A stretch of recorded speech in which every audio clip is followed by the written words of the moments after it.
Salve amantes de la historia. Vuelve Ángel Portillo al canal y no sufráis, es para traernos otra entrega de Los Pilares de Roma. Pero este día de hoy es algo especial porque también quisiera haceros una merecida mención a un libro que he leído recientemente y que realmente me ha gustado bastante. De hecho, ya hablamos de ello, ya hablé de ello hace unos meses, unas semanas, en las redes sociales, que es algo que podéis ir a rescatar. Y por lo tanto, ya sabéis, los más seguidores del canal ya sabréis de qué estoy hablando. Pero bueno, yo me voy a callar y voy a presentar al invitado de hoy, que también lo conocéis, pero que también nos va a hablar un poco de otro tema, que también está un poco implicado en el libro este del cual vamos a hablar. Buenas, Ángel, ¿cómo estás? Sí, buenas, salvete, amigos de Criófilos. Pues sí, aquí estamos, como dices, he publicado un libro y además me has invitado a tu canal, a Los Pilares de Roma, así que todo son buenas venturas de los dioses. Bueno, pues además de este libro, bueno, cuéntanos algo más, ¿no? ¿Cómo se llama este libro? ¿Dónde lo podemos encontrar? ¿De qué nos habla? Que yo creo que vale la pena ahondar un poco más en esto. Sí, sí. El libro se llama Cunina, Cunina, diosa tutelar de la infancia. Es de una serie que yo llamo Crónicas Romanas. Y en esta serie, ya estoy trabajando en el segundo, Crónicas Romanas 2. En esta serie lo que pretendo es que los dioses de Roma, en este caso Cunina es una diosa indigueta, una diosa de las originales de Roma, pues nos va a hablar al lector de diferentes aspectos de la cultura romana. En este proyecto de Cunina, lo que nos habla es de una familia en el año 131 a.C. y de qué esperanzas tenía cada uno de los miembros, ¿no? Como ya sabes, Arnau, a mí me gusta bastante hablar de lo que denominan ahora olvidados, ¿no? De la gente común, de la gente normal, qué aspiración tenía un padre de familia, qué aspiración tenía una mater familia, qué aspiración tenía su primogénito o su segundo hijo o sus hijas, qué esperanza tienen en la vida, ¿no? Pues de esto es lo que estoy hablando, de esto va el libro y de esto nos habla Cunina, nos explicará Cunina a nosotros, a los lectores, qué va pasando desde el punto de vista, evidentemente, de una diosa que es omnipresente y es omnipotente, y en este caso Cunina es una diosa, ya lo dice el nombre, tutelar de la infancia, que lo que hacía era cuidar al niño precisamente en la cuna. Los Bueno, dioses estaban presentes en todos los quehaceres de la vida de Roma, y esta era en concreto la que los cuidaba, que probablemente el nombre viene de cuna, claro. pues sí, es una posibilidad. Pero realmente es un libro bastante recomendable porque, y no lo digo porque seas un colaborador, lo digo de verdad. eh, Creo que tiene un tono un poco distinto de la típica novela histórica porque hay que saberlo leer un poco con un sentido crítico, saberse meter en la mentalidad de un romano de la época, porque de lo contrario vamos a sacar ideas que no son. Esto ya lo dices al principio de la novela, pero digamos que te metes de lleno en la mentalidad romana de la época en cuestiones pues de roles familiares, roles de género, cuestiones de la moral genérica, en la moral política. Así que creo que es un ejercicio también bueno, de empatía, de un poco meterse en una mentalidad de otra época, que realmente es un ejercicio muy interesante, es una buena idea, realmente, o sea que realmente es muy interesante. Pero aprovechamos un poco para hacerte esta promoción, merecida promoción, tengo que decir, pero también porque uno de los protagonistas, o más bien el protagonista, el pater familias, tiene un oficio muy particular y tiene digamos, una implicación profesional particular, ¿no? ¿A qué se dedica? Sí, sí, como tú has dicho, intento empatizar con una persona de esa época, vuelvo a repetir, el año 131 después de Cristo, antes de Cristo, hacía muy poquito que habían asesinado para que la gente se sitúe un poquitín, a Tiberio Septimio Graco, 2 años antes, y que había caído en Numancia. O sea, estábamos hablando de esta época, Este hombre era trabajador, como digo yo al principio del libro, del duro hierro, era forjador, era del colegia de los Ferrari, de los que trabajaban el hierro, ¿no? Y toda la sociedad en aquella época, los oficios, los trabajadores estaban agremiados, por decirlo de una manera, era algo más que un gremio, era entre, podríamos decir ahora, un sindicato de clase, tipo por ejemplo taxista, y una hermandad de Semana Santa de Sevilla. Era todo esto en una misma organización. Y era toda persona que tenía un oficio estaba en una de estas organizaciones, ¿no? Esta es una época compulsa. Me he quedado precisamente en el 131, Arnau, porque yo sé que tú eres optimate y yo soy popular y somos de Ay, ay, ay. partidos políticos diferentes. Y ya sabes que los contios, estas reuniones que utilizamos los políticos, los colegios y las tabernas de vinae, las tabernas de vino, ahí había mucho complot contra la política de Roma, ¿no? Pues he empezado en esta época en la que este fervor, en que estos colegios profesionales que se dedicaban precisamente a esto, de artes y oficios, que se diría ahora, empezaban a correr el peligro de meterse en intrigas políticas como pasó al final de la República, ¿no? Y he entrado aquí. Me he quedado que todavía no entramos, ¿no? Precisamente por lo que dices tú, ¿no? Para explicar un poquitín qué eran estos colegios profesionales, ¿no? De Artificum Vel Oficieum, que son colegios de artes y oficios, colegios de profesionales, ¿no? ¿A qué se debe estos colegia? Pues colegia, que se diría en latín, ¿no? Colegia, que se escribe, colegio los podríamos traducir, ¿no? Sí, sí, sí, son colegios y agrupaciones de oficios. Al parecer, bueno, ya sabes que en Roma todo es mitológico y nos explica, el Plutarco nos dice en Vida Paralela, nos dice que Nero Pompilo ya creó las primeras organizaciones. Claro, no sabemos si existió Nero Pompilo, será difícil que hiciera estas organizaciones, ¿no? Bueno, también nos dice lo de Servio Tulio, que hizo más oficios y tal. O sea, esto es una cosa que viene muy antiguo y probablemente viene ya de la misma civilización, de la misma creación de ciudades. Las personas que tenían el mismo oficio empatizaban con las personas que tenían los mismos problemas, porque era el mismo oficio, tenían el mismo problema y lo normal era que se unieran para resistir mejor, ¿no? En el caso de Roma, en este año 131 y años anteriores, que prácticamente desde las guerras púnicas, pensemos que iba una cantidad, pero estamos hablando de miles, por no decir decenas de miles, o centenares de miles de esclavos a Roma, ¿no? Y entonces la persona que tiene un oficio pues lo quería conservar, con lo cual estas organizaciones en esta época eran totalmente cerradas e intentaban enseñar el oficio a personas de su organización. Un poquitín los gremios de la Edad Media, que eran muy poquitín así. Era tal que incluso hay escritos que nos dicen que los padres de familia, que eran los que pertenecían a estos gremios profesionales, por ejemplo, en mi protagonista, que se llama Nero, pertenece al gremio de los Ferrari. Lo lógico será que a sus hijas las case con miembros de este colegio para que los aprendices sigan siendo de la familia, para que el oficio no salga del ámbito familiar o del ámbito del colega, del amigo, porque si perdían el oficio, perdían su medio de subsistencia y entonces, claro, peligraba su supervivencia. Y esto lo hacían precisamente en estas organizaciones, en estos colegios. Quizás también cabría recordar que la violencia en aquella época, Arnau, era parte de la vida. Las personas se relacionaban con violencia, lo entendían así.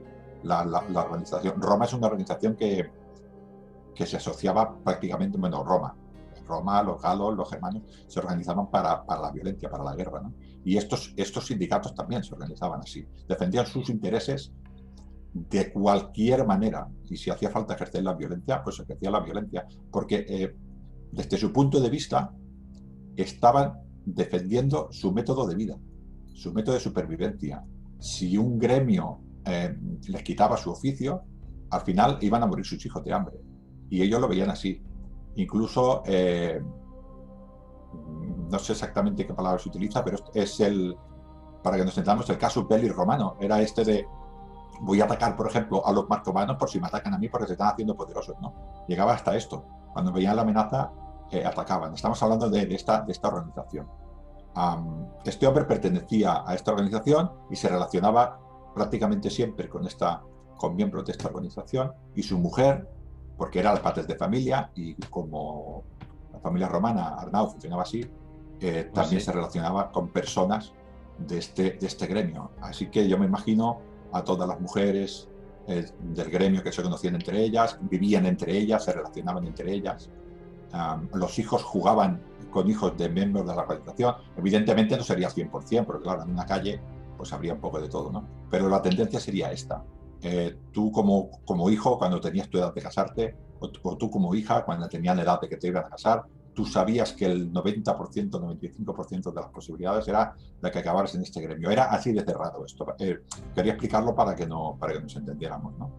Bueno, pero esto realmente hasta hace muy poco, incluso hoy en día, también sigue siendo así, ¿no? Hay muchas familias que tienen su negocio familiar y hay esa presión un poco para que el hijo también siga los pasos de su padre o su madre, aunque es menos común, y bueno, pues siga la misma tradición que ya se ha dado. Aunque claro, es lo que tú decías, en época romana y más en estos colegia, como pasaban con los gremios medievales, pues era un mundo muchísimo más cerrado y por lo tanto, claro, había que mantener el privilegio, digamos, y el lugar, el puesto en el sindicato, digamos, como fuera. Claro, estamos hablando, claro, ahora a veces yo doy el ejemplo del sindicato de taxistas porque es un sindicato de clase, es un sindicato de un oficio, que es lo que más se parece, ¿no? Pero vuelvo a repetir, no es eso exactamente, es que sus mujeres se relacionan, sus hijos irían, para que nos entendamos, irían al mismo colegio. El niño iría al colegio y estaría aprendiendo el oficio ya de su padre. El primogénito ya sabría que iba a tener el taxi de su padre, ¿entendemos? Y la hija sabía que se iba a casar con uno que tarde o temprano iba a heredar el taxi también de su padre. Incluso cuando murieran, los enterrarían en la misma zona porque querrían también estar juntos allí. Y entonces pues tendrían esa ayuda mutua, si por ejemplo a alguien pues, se le estropeaba una rueda, pues el otro bajaba y le ayudaba a cambiar la rueda. Estamos hablando de este tipo de solidaridad, ¿no? Estas organizaciones estaban... Quisiera insistir, en todo caso, antes de entrar a la organización, de lo que les pasó al final de la República. Estas organizaciones nacieron como organizaciones profesionales y defendían sus intereses. Lo que pasó es que al final de la República, lo digo porque igual muchas personas ven que las prohibieron o ven que tuvieron dificultades para salir adelante, porque es cierto que estos colegios se unieron a gente como Clodio, estamos hablando de Clodio, este es tan famoso, se unió a gente como Milón, que trabajaban para los grandes hombres de Roma y se unieron a auténticas bandas callejeras de Roma, o sea, a bandas de delincuentes que iban, y estos colegios también iban con ellos, para defender sus intereses. Estamos hablando, y esto pasó con estos colegios, se pervirtió tanto en Roma en esa final que quedaron prohibidos. Hicieron ya, por ejemplo, fue uno que con Catilina, por ejemplo, lo primero que hizo fue cerrar las sedes de los colegios, porque estaban implicados en todos los fregados, en todos los problemas que había en esa época, ¿no? Pero bueno, esto llegó a un momento que se estabilizó, con los Julios hubo sus atrás, por ejemplo, ahora que me acuerdo, Julio César, lo primero, cuando soy dictador, lo primero que hizo fue cerrarlos cuando él se había aprovechado de ellos, con lo cual sabía que eran peligrosos, ¿no? Al final se hizo toda una legislación con la cual estos colegios se quedaron como profesionales, y es de lo que queríamos hablar, dijéramos, ¿no? En esta época. Tanto en el año anteriores al final de la República como después ya con los emperadores, con el imperio, estos ya quedaron como unas organizaciones profesionales de ayuda mutua y que los miembros pues era pues, como un sindicato que se ayudaban muchísimo más que lo que se ayuda ahora un sindicato, ¿no? Estos lo que se tenían que legalizar, dijéramos, con esta ley tenían que pedir permiso al Estado para existir y el Estado les daba un certificado o los cerraba o los abría. O sea, no podía ser espontáneamente como había pasado anteriormente, sino que en la época del Imperio esto ya se tenía que pedir directamente al Estado o al Senado, ¿no? Así que el Estado sabía perfectamente qué organizaciones tenía, cuál era la sede y a qué se dedicaban, ¿no? Como organizaciones romanas, pues se unían y hablaban los hombres, ya sabemos, ¿no? se unían en sus asambleas y ahí tomaban decisiones sobre su futuro. Yo me lo estoy imaginando sobre precios, me lo estoy imaginando sobre cómo actuar delante de una amenaza, todos estos hombres, ¿no? O cómo organizar algún tipo de trabajo, o cómo organizar, por ejemplo, la fiesta al dios correspondiente. Por ejemplo, en el libro mío de Cunina, mi protagonista es del gremio de los Ferrari, de los trabajadores del hierro, de la forja, por su dios el Vulcano. Pues cuando es el Vulcano, creo, lo digo ahora de memoria, creo que era en agosto, pues ese día se celebraba fiesta grande y allí pues todos participaban. En otro tipo de fiestas religiosas también, pues bueno, de la colina, todo esto también lo hacían en estas organizaciones. Probablemente también compartirían pues tecnología, se enseñarían qué hace uno al otro, ¿no? Pues si había algún problema en una zona, faltan tiendas, no faltan tiendas, nos han atracado, no nos han atracado. Todo esto yo me imagino que lo hablan en estas asociaciones. Y evidentemente, como todo en Roma, pues tenía una estructura piramidal, ¿no? Estaban los de la base que tenían que pagar su correspondiente cuota, y como que tenían que pagar su cuota, pues alguien la tenía que recaudar, ¿no? Y los que la recaudaban además la palabra muy parecida a la de Roma, ¿no? Que eran los cuestores. Había unos hombres dentro de estos colegios que eran los cuestores, que eran los que se dedicaban a cobrar las cuotas. Tenemos a los administradores, tenemos a los arcari, que eran los administradores del dinero. Tenemos a curatores, que eran los que administraban todo tipo de patrimonio. Tenemos, por ejemplo, también al patrón, que sería, para que nos entendáramos, en un equipo de fútbol, el presidente, el que firmaba por el sindicato o por el gremio. Tenemos que tener en cuenta que esto estaba considerado desde el punto de vista de Roma, desde el punto de vista de la administración, estaba considerado una empresa. Este hombre pertenecía a un sindicato que desde el punto de vista de la administración estaba considerado una empresa. O sea, quiero decir que tenía una entidad jurídica, era una entidad reconocida desde el punto de vista legal, podía comprar en nombre de la organización, no en nombre de una persona, sino el sindicato de los Ferrari, el colegia de los Ferrari podía comprar una sede en nombre del colegia, no en nombre de ninguno de sus miembros. Claro, esto es como en las empresas normales, ¿no? Digamos que cuando hay un seguido de accionistas y tiene después el CEO, que es digamos, la cara visible, pero que al final representa pues los deseos o la voluntad de todos los accionistas, todos los propietarios de esa empresa. Me imagino, ahora no sé si pasa, pero antes también tenía la responsabilidad y al revés, ¿no? Y los castigos también, probablemente. Claro, ahora creo que el CEO se escapa bastante. Sí. Ahora creo que el CEO se escapa bastante. Sí. Estos podían pedir préstamos en nombre del colegia. O sea, sí, prácticamente es lo que es una empresa de accionistas actual, ¿no? Que sería una sociedad anónima limitada para las personas que conocen un poco este tema. No sé si existen ya, porque como toda la normativa ha cambiado tanto, pero estas sociedades anónimas limitadas es esto. Y se reunían anteriormente a todos estos problemas, se ve que se reunían mucho, pero después, ya sabes, lo que he dicho antes, Arnau, que tú eres optimate, estás muy próximo al poder.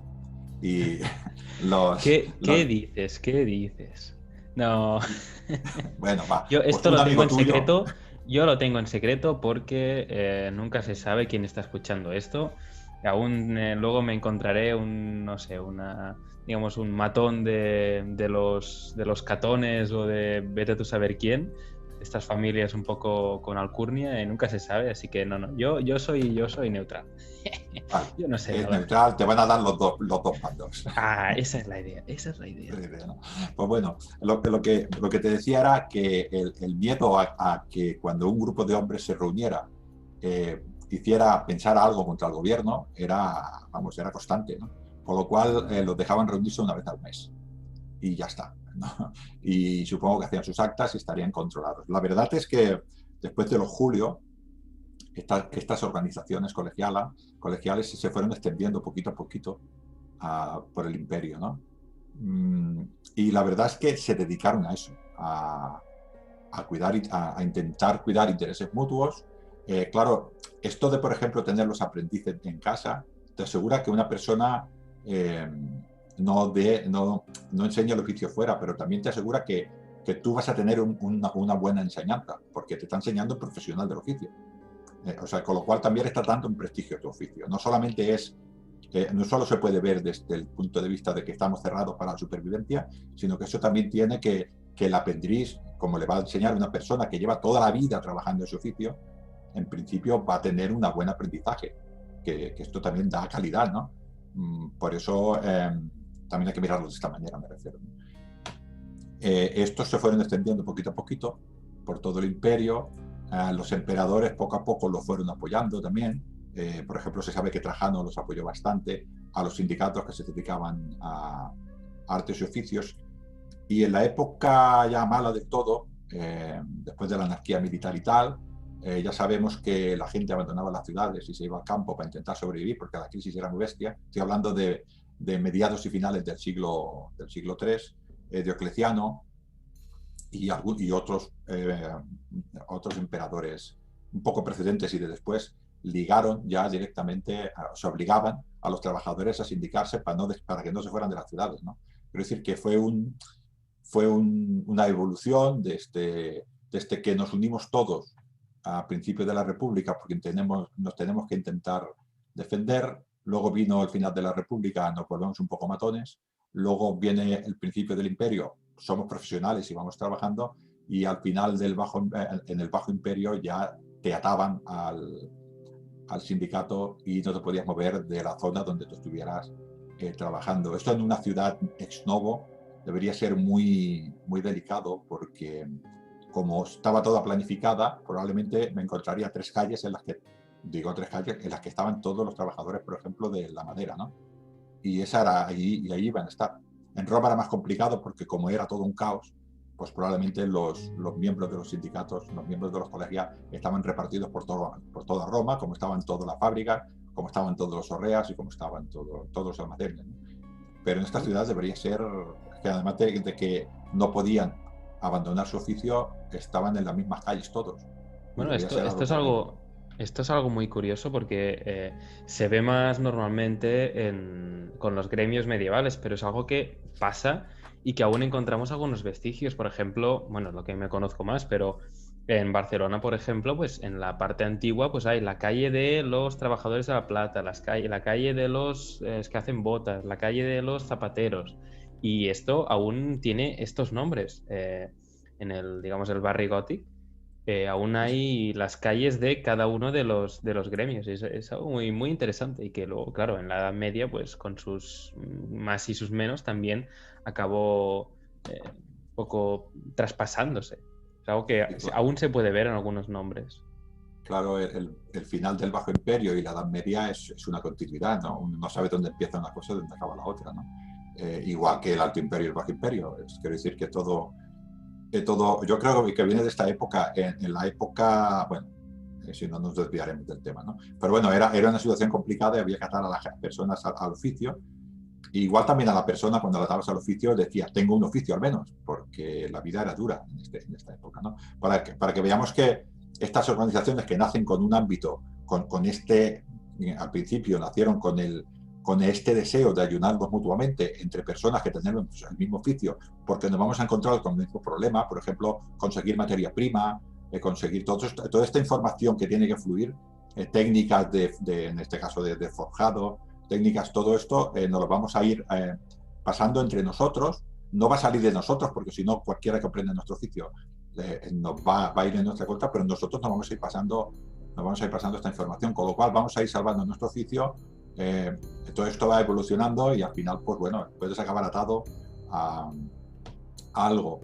Al fin y al cabo, estos sindicatos, estos colegia, fueron regulados, ya lo he dicho antes, ¿no? Y por ejemplo, para que se haga las personas, hemos dicho antes que, lo has dicho tú, esto de los zapateros, ¿no? Que existía, pues también existían funcionarios, Arnau, que sepas que había colegia también de funcionarios. Y los funcionarios sabéis cómo organizaros y qué miedo que dais. Un poquitín sí, pero yo soy funcionario de los buenos, ¿eh? La verdad es que había por ejemplo, a esta institución tan importante que existía en Roma, que se llamaba la Nona, que ya viene bueno, es anterior, pero Augusto, dijéramos, la pone fina, ¿no?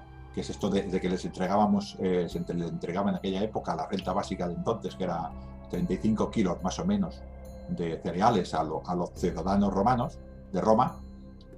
Claro, ¿al qué tenía que hacerlo, no? ¿Y qué se encargaba? Pues el prefecto de la Nona tenía bajo su mando unos cuantos sindicatos. Por ejemplo, hablo de esto, ¿no? Y tiene, por ejemplo, a los naviculari, que eran los transportistas de esto. O sea, toda persona que se dedicaba a transportar este trigo pertenecía, por ejemplo, a la flota del Tíber, que subía desde Ostia hasta el puerto de Emporium. Se llamaba Nauteu Tiberine. Nautais Tiberine, que eran los que llevaban los barcos igual. Y tenemos pistores y tenemos porchiari, o sea, que eran carniceros, cerdos, panaderos. Toda esta gente trabajaba para el Estado. Recordar a los oyentes, supongo que ya lo habéis hablado en Criófilos, pero en el siglo I se les daba trigo, en el siglo II ya se les daba queso y aceite, y en el siglo III se les daba carne ya. O sea, quiere decir que la gente lo pasaba tan mal que el Estado les tenía que dar de comer, ¿no? Pues estos funcionarios eran los que se encargaban de esto. Estos funcionarios, como ahora, por ejemplo, los funcionarios tenemos unas obligaciones y unos derechos. Yo, por ejemplo, tengo unas obligaciones, pero, por ejemplo, tengo un derecho de que no me pueden despedir de ninguna otra, a no ser que haga un acto de indisciplina, ¿no? Pero mientras yo cumpla mi trabajo, o porque haya una bajada de trabajo o subida, a mí no me pueden despedir porque, bueno, al ser funcionario, pues en esa época estos funcionarios, por ejemplo, no pagaban impuestos. Que no está mal, ¿eh? No pagar impuestos en Roma era poca cosa, ¿eh? No podían abandonar ese sindicato, ¿eh? O sea que estos funcionarios, por ejemplo, de la época de Augusto ya les pasaba lo mismo que a los de los colegias de la época de Diocleciano, ¿eh? Aquellos en la época de Diocleciano, finales del siglo III, final del siglo III, no podían abandonar. A estos ya les pasaba en esta época. Ahora, bueno, yo creo... De hecho, tenemos que entender también estos sindicatos, sobre todo en la época imperial, como una cosa que va... Sí, hay una presión de abajo hacia arriba, pero también una presión de arriba hacia abajo. Así que si todos están en los sindicatos, también son más fáciles de controlar y de tener una lista de nombres. Si el emperador tiene a alguien afín, que eso va a estar segurísimo, alguien... digamos, bajo su protección, digámoslo así, bajo sus órdenes a la cabeza del sindicato, es como si tuvieras controlado todo el sindicato. Evidentemente, yo estoy convencido de que el patrón de cada uno de los sindicatos era elegido por el sindicato, pero como los comicios en el imperio, ¿sabes? Vas a votar a este. ¿Me explico? Evidentemente este hombre probablemente miraba los intereses del sindicato porque le interesaba también, pero no creo que fuera, uy, ¿tú qué eres? Yo he nacido en el Aventino y he empezado a trabajar como aprendiz en la forja y he llegado a patrón del sindicato. Yo creo que esto, no porque lo que dices tú, tenían que controlar, era un grupo pensemos que son un grupo de hombres viviendo. ¿Tú te imaginas unos hombres, por ejemplo, como los Ferrari, que son capaces de hacer gladius y capaces de hacer armas y capaces de hacer lóricas, capaces de hacer armaduras, que se vuelven un poco locos y empiezan a hacer armas y se levanten? Pues son un peligro. Tienen que estar de alguna manera controlados, ¿no? Pues seguro que estaban controlados. Vamos, yo lo tengo clarísimo. Lo que dices me parece tan cierto como real. O sea, sí. Bueno, hay un autor que se llama Jean-Pierre Walting, que tiene una obra que dice Estudios históricos sobre corporaciones profesionales entre romanos, y en el tomo 4 nos dice que hay registrados, se han encontrado hoy en día el registro de 150 organizaciones colegiadas en Roma. 150, ¿eh? Roma y Ostia, los dos sitios. 150 son muchas organizaciones, ¿eh? Quiero decir que no es una casualidad de que hay uno, no, es que si hay 150, ¿cuántas debería de haber? Si hemos encontrado 150, tal como está la cosa, ¿cuántas debería de haber? En Roma yo creo que todos los oficios, o todo aquello que se podía llamar oficio que estaba a cargo de hombres libres, era sindicado. Estoy convencido. Así que habría infinidad, ¿no? Este hombre ha encontrado 150 y para dar algunos ejemplos, algunos son tan extraños, no sería la palabra, tan poco oficio, porque estamos hablando de sindicatos de oficio, ¿no? Por ejemplo, los que vendían mercancías como fruta, que eran los fructari, pues estaban en sindicatos, estaban en un colegio. Los que vendían sandías, Arnau, los peponari Curioso también esto. estaban sindicados. Olitores, que eran los que vendían sus propios productos, los winari, los que vendían vino. Aquí hay una cosa muy curiosa que me tendrás que explicar un poquitín, porque estos winari, te hago una pregunta porque yo la desconozco, igual tú también, no soy capaz. Dice que eran ambulantes con los carros llenos de barriles y ánforas que vendían sus vinos, ¿vale? Y te los permitían, había una clase de estos que te los daban a temperatura fría o caliente, ¿no? Y yo no sé cómo en esa época se podía hacer eso. Es un poco extraño, Bueno, a ¿no? ver, seguramente se trata de estos vendedores ambulantes que vendían su mercancía pues en el circo, el anfiteatro, en cualquier tipo de elección, día de elecciones, de comicios, de cualquier tipo. Y a ver, había formas de mantener, a ver, ha habido siempre formas de mantener las cosas frías antes de las neveras. Lo que seguramente quizá podría pasar, por ejemplo, es usar hielo o tenerlos, por ejemplo, a la sombra mucho rato y luego lo vas sacando poco a poco a medida que vas necesitando, ¿no? Y así lo tienes un poco más frío. Pero seguro que hay formas y de hecho pues está documentado que la venta ambulante no solo de vinos, sino de cualquier tipo de, ya no solo alimentos, sino de souvenir, incluso por ejemplo, en las carreras del circo también, pues cualquier tipo incluso lo que hoy llamaríamos merchandising, ¿no? De las distintas corporaciones, de los azules, de los rojos, de los verdes. O sea que es muy probable, claro, y más esta gente que eran vendedores ambulantes que, digamos, su trabajo era bastante precario porque les podía pasar cualquier cosa. A ver, tiene su sentido de que estén sindicados. Sí, sí, no. Yo, más que nada, me ha extrañado porque las tabernae estas, las thermopolae, que son una cosa fija, yo más o menos lo veo, pero en movimiento me cuesta un poco más. Evidentemente, eran personas que tenían una necesidad y eran tan inteligentes como nosotros y seguramente encontraban soluciones. Esto lo tengo claro. Yo lo que digo es que no lo hacían, seguro, pero yo no soy capaz, no he sido capaz de saber cómo lo hacen, ¿no? Lo que te decía, una thermopolae me parece más normal, estos dolí allí metidos en estos mostradores, ¿no? Pero bueno, quiero decir que estaban también sindicados en este sitio, ¿no? Los reposteros, por ejemplo, ¿no?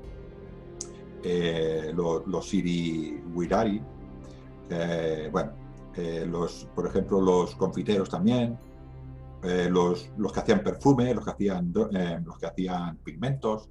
Quiero decir que todos estos oficios, un montonazo de oficios, todo lo que tienen que, por ejemplo, artesanos del lino, estaban en un sindicato y los que hacían ropa estaban en otro sindicato, los lavanderos, los que lavaban ropa estaban en un sitio, los que la pintaban, los que hacían la tintorería estaban en otro. Es un poquitín de ejemplos para que la gente vea los oficios que hay. Algunos son oficios que los entendemos como oficios, pero claro, vender fruta, pues para ellos también era un oficio, con lo cual se defendían sus intereses mutuos. Y bueno, podría dar más porque luego que hay 150, ¿no? A mí quería recordarte otro, déjame meter esta cuya, Arnau, que es que hay uno que eran los carreteros. Los carreteros son los carrucari. Y mi otra serie de libros, que es Lignum, Hombre, precisamente era carrucari. Era transportista de mercancía. Lo digo ya, lo dejo vamos a caer. decirlo, vamos a decirlo.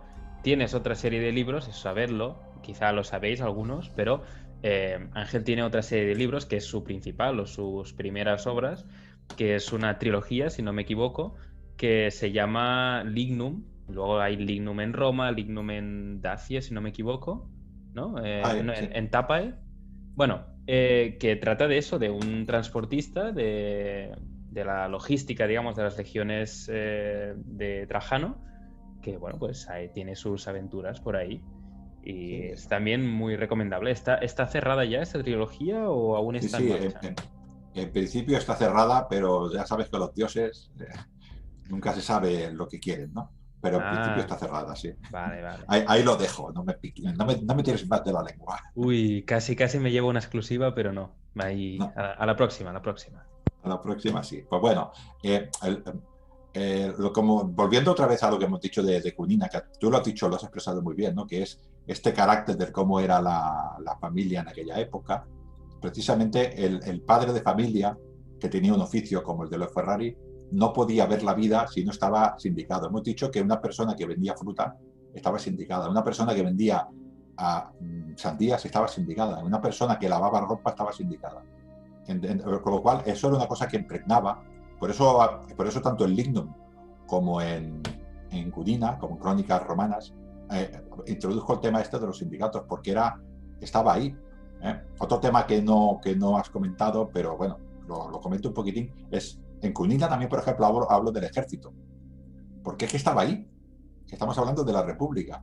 Una persona, un hombre, empezaba su edad adulta en la guerra, y eso era así. Y yo no puedo obviarlo, Sí. pues igual que hablo de irse al ejército este republicano, pues el padre estaba en un colegio. Por eso hemos hablado de los colegios, ¿no? Estos colegios, aparte de todo esto que se dedicaban, también vuelvo a repetir, eran muy religiosos. Ya has hablado muchas veces tú en este programa de que los romanos eran muy ritualistas, muy religiosos y muy supersticiosos, y era en cada uno de los aspectos de la vida. En el caso este de los colegios también era un acto. Muchos de los actos que se realizaban tenían que ver con la religión, ¿no? Bueno, de Y hecho, bueno, a ver, esto hay que decirlo también. No seas modesto. En el libro, en este de Cunina, también es algo que has hecho una investigación bastante exhaustiva porque, madre mía, o sea, yo he aprendido bastante bueno, que has dicho cada nombre de Dios así un poco oscuro, no oscuro en sentido de malo, sino de poco conocido, que me ha impresionado y realmente pues representas muy bien la esencia esta de que la religión estaba en cada mínimo hecho, digamos, de la vida cotidiana, hasta en el hecho de la superstición, el hecho de cualquier acción que se os ocurra en casa tenía que estar bajo los auspicios de un tipo de Dios o de un genio. Así que esto también es una cosa muy, muy interesante y muy bien representada también. pues gracias, ¿qué quieres que te diga? No, bueno, yo he intentado empatizar con una persona que tiene que ver el mundo en aquella época. Este querer ayudarse, no vamos a hablar, pero este ansia de querer ayudarse entre los miembros, el respeto de las personas que se dedican el tiempo al colegio, pues bueno, yo lo he intentado un poquitín porque creo que era así, no es que, claro, yo he intentado reflejarlo lo mejor que he podido. Claro, que una persona como tú que entiende un poco de Roma me diga estas cosas, pues hombre, a mí me anima a ser Crónicas Romanas, no 2, que estoy acabando siendo 3. Quiero decir que yo para adelante, ¿no? Bueno, en principio creo que lo hemos dicho todo de los colegios. Si quieres, si te has quedado con alguna duda. No, eh, realmente ha sido bastante completo. Tened en cuenta que este programa lo hemos pensado un poco para varios tipos de público, para los que, y lo tenéis que hacer sí o sí, los que queráis o los que os hayamos dado un poco de ganas de leeros la novela, la tenéis. ¿Dónde la podemos encontrar esta la novela? novela está, es autoedición y está en Amazon. Vais a Vale. Amazon, ponéis libros y ponéis Cunina, tal como suena, y os sale la primera o la segunda. Lo tenéis tanto en físico como en mi caso, por ejemplo, que yo lo conseguí con la versión, digamos, del libro electrónico, que está igual de bien. Y bueno, pues tenéis este programa que tanto si ya os lo habéis leído como si lo queréis leer o como si no, incluso así, os da información también, tanto para complementar lo que ya habéis leído como para daros contexto si lo queréis leer o como para aprender sobre un tema tan bueno, interesante y poco conocido como son los colegios. Así que creo que no habremos dejado a nadie descontento porque ganáis vosotros sí o sí. Y teniendo en cuenta lo mucho que os gusta esta sección, y no lo digo yo, lo dice en los comentarios. Y si creéis que no se dice lo suficiente, dejad comentarios en este vídeo dándole vuestro apoyo a Ángel Portillo para que nos traiga más historias. Y nada más, como siempre, es un placer tenerte aquí porque nos cuentas cosas muy interesantes y realmente poco conocidas. Esto que tú dices de los olvidados. Así que nada más. Ya sabes, Por mi Arnau, parte. que yo soy de la opinión de que Aristóteles es una persona muy importante que nos enseña mucho, pero una persona que ha ido a 27 puertos, que viene y que baja a Barcelona y hablas con él, también te enseña mucho. Y Por esta persona supuesto. no, pues esto también hay que escuchar. Pues sí, pues sí. Pues nada, muchas gracias por la colaboración de hoy y nada más. Recordad que si os gusta nuestro contenido tenéis o deberíais suscribiros a nuestro canal para no perderos las novedades y darle a la campanilla que hay al lado del botón de suscripción para que os lleguen los avisos, porque si no, muy probablemente no os vais a enterar de nuevas ediciones de Cliófilos. Y recordad, seguidnos en las redes sociales, tenemos Facebook, tenemos Instagram, nos podéis enviar mensajes en el correo electrónico y nada más, nos vemos en la próxima entrega de Cliófilos, un paseo por la historia.